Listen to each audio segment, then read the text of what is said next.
everybody, Gina DeLuca here. All right, today I'm going to try something new and crazy and we're going to see what happens. This is going to be a combination of techniques. You may have seen in the past I did like this multi-puddles and then kind of swirl them all together. I'm going to try that, but with a straight pour, multiple straight pour puddles, and I'm going to see what happens with that. I really like creating patterns of cells as opposed to just very like random cells that I would get with just flip cups, which is why I love the straight pour, because I kind of have some control over the composition of where the cells are going to be. I've gotten pretty good at predicting that with the straight pours. But this is going to be a new technique, so we're going to see what happens. The colors I am using, I have for my background slash base coat, I have Amsterdam greenish blue, and I have these two paints have been mixed. It's 50% of the DecoArt Americana Decor Satin Enamels in pure white,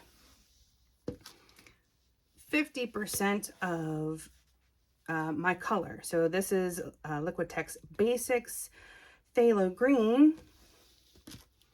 And then we have here Phthalo Blue. And here, this last color is the TriArt Liquid Mirror. To the Liquid Mirror, I added some of the Liquid Mirror with, oh, I forgot to put it over here, with some of the heavy gel matte until I got the consistency of like a tube paint. And then I added Floetrol to it. And actually the Liquid Mirror is very, very highly pigmented. So you don't need a whole lot to get the effect. So it might be 5 parts Floetrol to that. It was not a lot. I have gotten so many paintings out of this one bottle. I still have some left in there. I have enough left in here for at least another one of these cups. And with these cups, I got like 5 or 6 paintings out of each cup. So I think probably 20 or so paintings I got out of this total, maybe. So yes, it is expensive, but it really does go a long way, and the effect is something that you can't get any other way. There's no other paint that looks like that and behaves like that I have discovered so far. So really cool stuff happens with that TriArt Liquid Mirror. So these paints were 1 part paint to 2 parts Floetrol. You could even go 3 parts, and then I add water until I get the consistency that I am looking for, which is about a 2 on my consistency scale. It is making a mound, but it disappears quickly. And it's making a nice, thin, even stream off of my stick. It's not getting thin and thick and then thin again. If it is doing that, your consistency is inconsistent and you need to keep mixing. Before we get started, have you seen the Fluid Art inspiration cards? If you have, you can fast forward about a minute, but if you have not, what we have are 52 cards. There are 42 technique cards, and each technique card has an associated video here on YouTube that gives you the exact paint, color, brand, consistency, the recipe, the technique, all of the information that, you know, I can't fit on a card. This is a picture of the painting in that video. This box contains a tip for this particular technique. And this is the color palette that was used in this painting. And then these 2 boxes can be used together as the basis of a 2-color palette, or you can build off of those colors. And there are 8 bonus color palette cards. Each one has 5 color palettes. You can use all of the colors or just some of the colors. Mix and match the bonus color palette cards with the technique cards, and you have more combinations than you could ever paint in a lifetime. These are available at my website, ginadeluca.net, and also at amazon.com. All right, the first thing I'm going to do is put some paint in my pour cups. I want to make sure that I have enough for my pour, and sometimes I put down too much for my base coat and then I don't have enough for my pour. So let's eliminate that.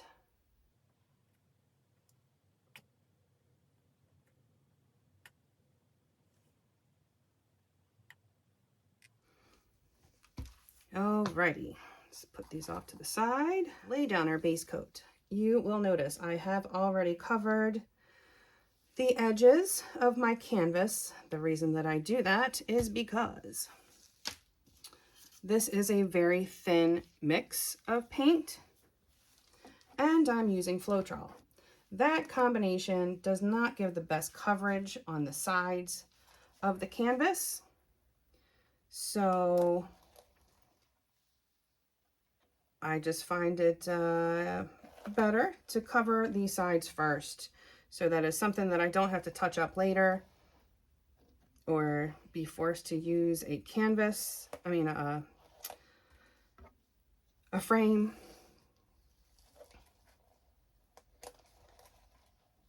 And the reason we lay down a base coat is because we want our paints to slide over the edges, slide across the canvas evenly and easily.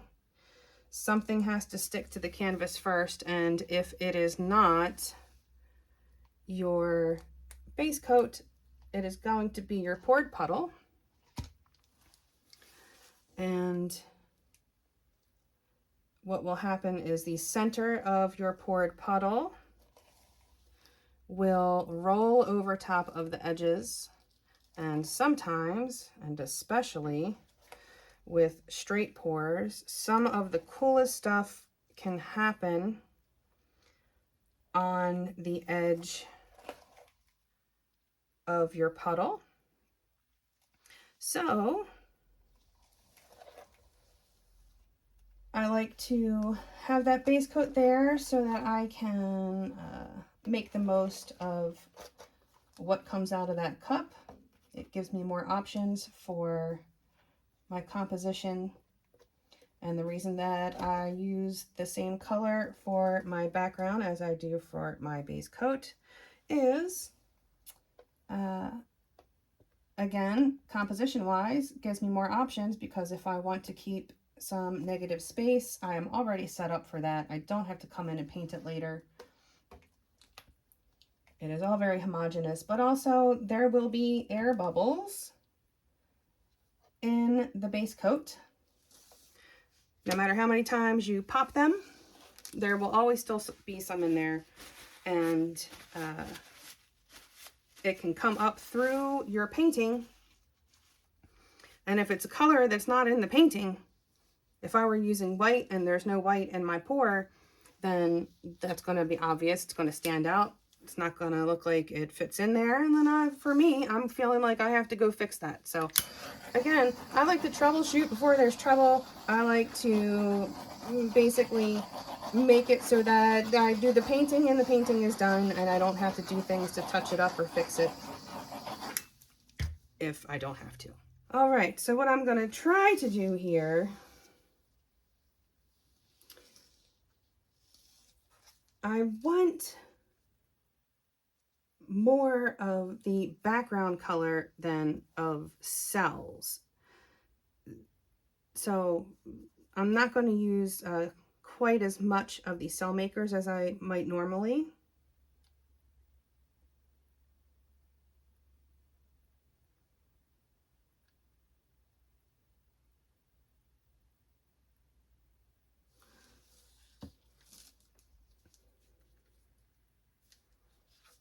And now for the green.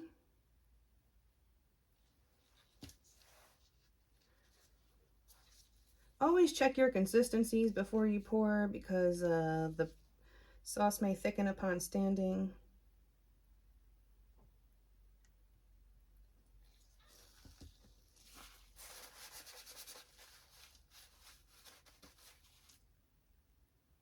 All right, and now I'm going to take some more of my base coat slash background color, and I'm going to go over top of these.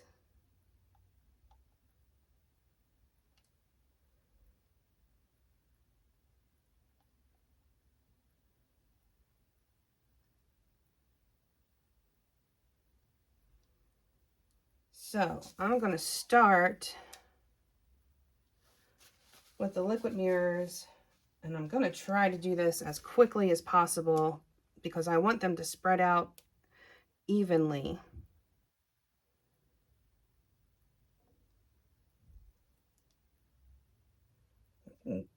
Get really close because I don't want to have too much going on with those centers. Okay, now actually I'm gonna well, I don't know if that was the best way to do that, but it's our first time doing it, so we're gonna see what happens. That did not go as planned. I need like 4 hands. Okay, let's get to swirling.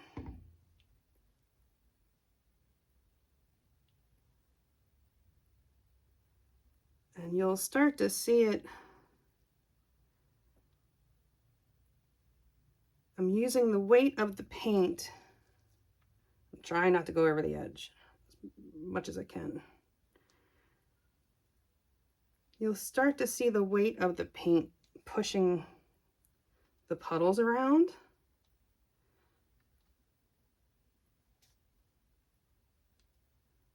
I'm really sad that most of my liquid mirror is on the edge there, because that is going to get tilted off, unfortunately.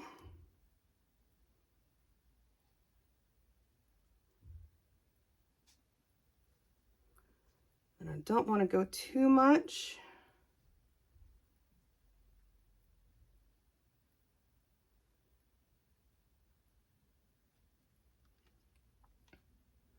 Okay, now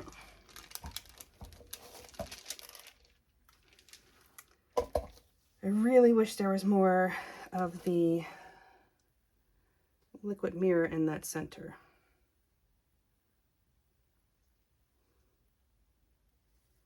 Let me see if I can get a little bit more going in there. Starting to go over the edge, so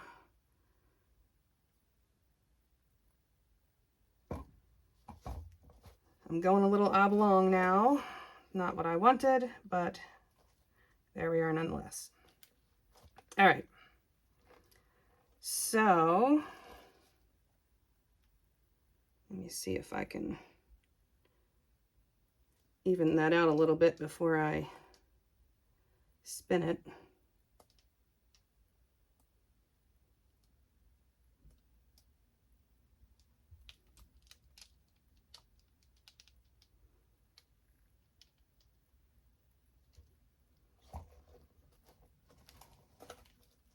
Okay, and now I'm going to be patient. I'm going to let this sit for a minute. I'm going to let these cells develop. Let's pop some bubbles that will help to create more cells.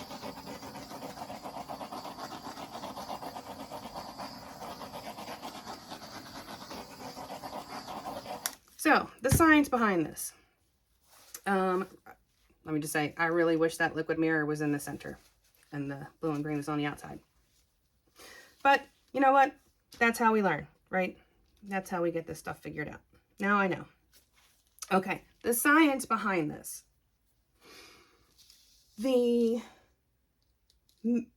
cell making paints, the one that is not the background, so not this dark blue, but the liquid mirror and the blue and the green, the later blue and green that have the satin enamels in it, they dry matte.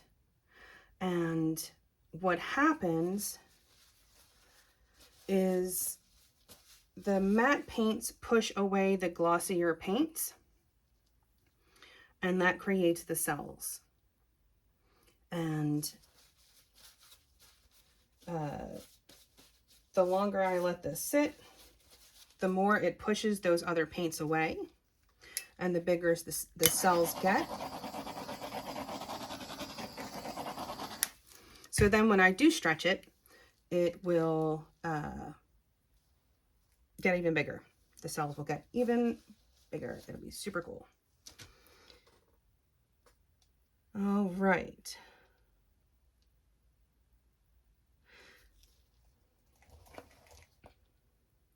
Very sad I'm going to be losing most of that liquid mirror. That's a bummer. And I can't leave it all sitting on there because that's way too much paint.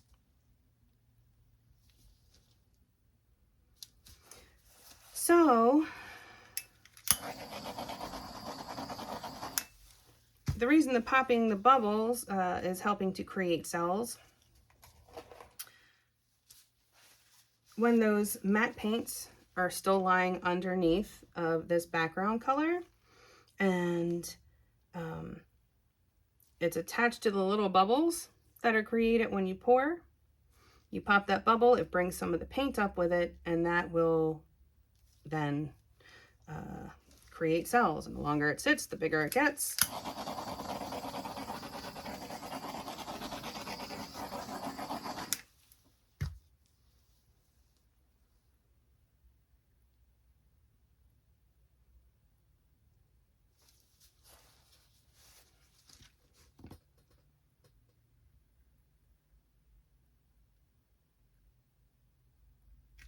All right.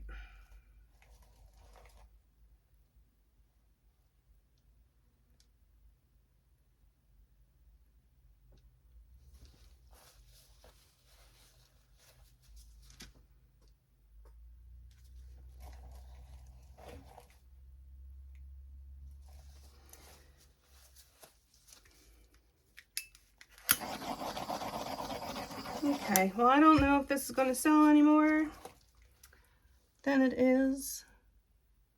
Might get a little more popping up when I stretch it out, but I think we have reached the point where we can give it a twirl.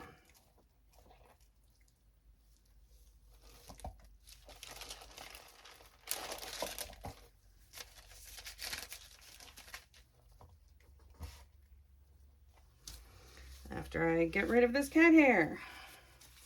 Another one.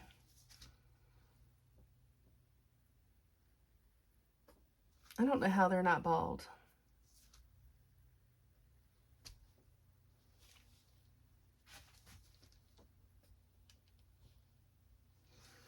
Okay.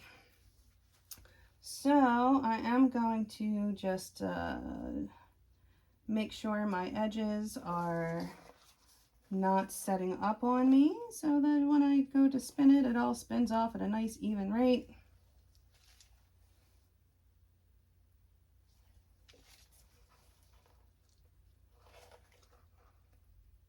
It will kind of fight the paint going over the edge if it's not evenly lubricated.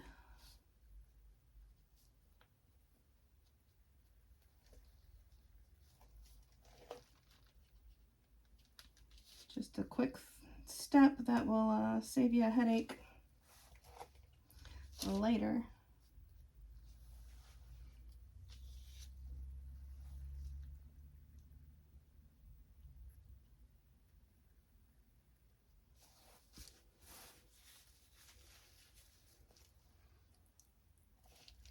Alrighty, let's give it a twirl.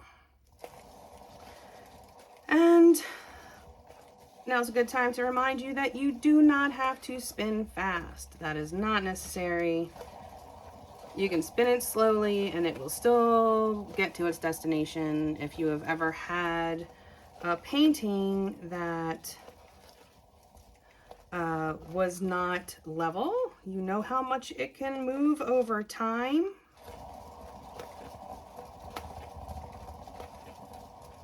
And again, I'm not spinning quickly. You'll notice that the paint does not drip past wherever the corner is. The outer edge of this does not go past the corners.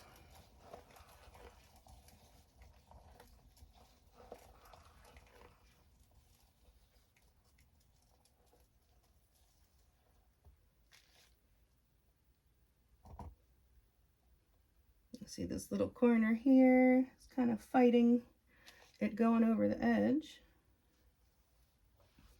That one's okay. This one could use some zhuzhing up.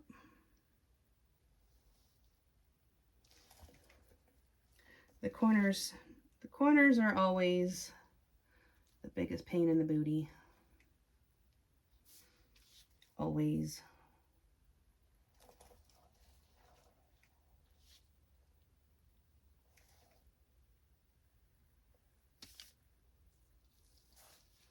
All right, one more spin.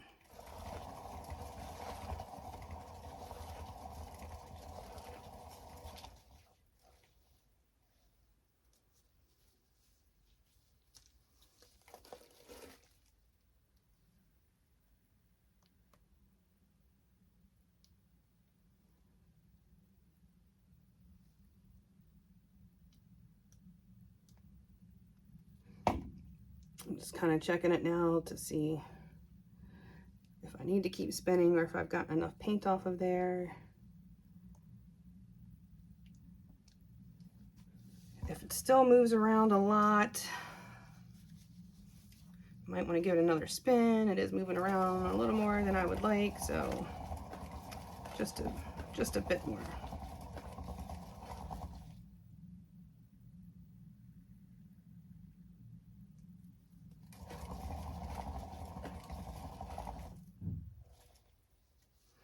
All right, I want this side to have a little more pull. So I push it to that side.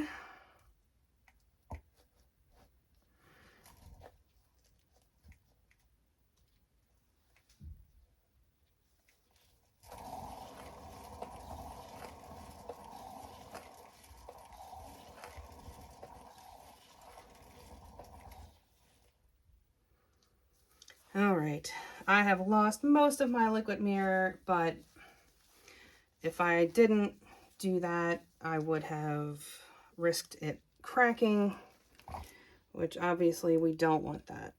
But I mean, there is still some on there. It'll still look really cool. But I really am sad there wasn't any in the center part. Maybe next time I will, if I'm using the liquid mirror, I'll put it in all the cups. I don't know. So I'm gonna let this sit and see what develops. Kind of looks like two koi fish, sort of. Okay. I will let this sit and I will bring you in for a close-up. Back in a few. Okay, here it is. It has been sitting for a bit. I don't expect it to change too much more. Interesting how, even though the blue and the green were not in the same cup, they still wound up blending together a bit. Just from the swirling motion, I guess. But there it is. I hope you learned something. I sure did. I will approach this differently next time. And actually, I have an idea for the next piece. Yeah. So, I hope you enjoyed. Please do like, share, and subscribe, comment, all that good stuff. If you are subscribed and you are not receiving notifications when I put up new videos, make sure you have clicked that bell. And if you have clicked the bell and you're still not receiving notifications, you might want to unclick it and then click it again, or unsubscribe and resubscribe. I don't know what's going on, but I get so many messages from people saying that they just don't receive notifications anymore, and I'm not showing up in their feeds, and they have to come look for me, which is a bummer. Less than 1%, I think, of my videos are from subscribers, the views from subscribers. I don't know what's happening. Anyway, yeah, so do that if you please. Check out the description box below for links to my PayPal tip jar if you feel so inclined. And you will also find links to my affiliates and coupon codes, DecoArt being one of them, which is where I get these satin enamels, and also Floetrol Company, which is where I get the TriArt and the Amsterdam paints. Also in the description box, you will find the link to my website, GinaDeLuca.net, where you can find my art and music and fluid art inspiration cards for sale. And you will also find the link to our Facebook group, Go Make Some Art. Join us there, post your masterpieces, ask your questions, get some inspiration. A good time is had by most. It is the internet after all. All right, I think that's it for me for today. And hopefully this inspired you to try something out. Inspired me to think of something for the next painting. So we'll see how that goes. All right, that's it for me for today. I hope you all have a beautiful day. Now go make some art.